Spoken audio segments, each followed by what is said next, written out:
Some of you might remember this ammunition and a lot of you may not. Doesn't matter. 303 British. I had fun taking it out for this video. It says $15 at Army and Navy, which is amazing. You may remember that store. Anyhow, 303 British. Fantastic round. Most of you know that. And whenever I take out 303, I always think of one of my favorite movies, which is Breaker Morant. If you haven't seen it, it's an Australian film. Australians make great films, and there's an expression in that film called Rule 303. You could look that up. Anyway, I will drop these. That's not the point of this video. I worked at a store called Woco way back. People already back then knew I was interested in guns.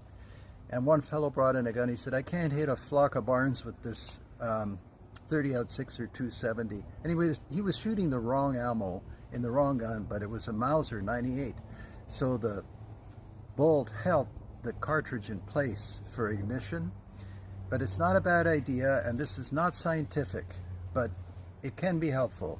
This is the bullet, and if you have the rifle, take the bullet, check in the muzzle, and that is a 303 in a 303. This is my Army and Navy Martini, which I've shown you before. It's a very crude test. It's not scientific, like I said, and there are better ways of testing whether the bore is the right dimension for the bullet.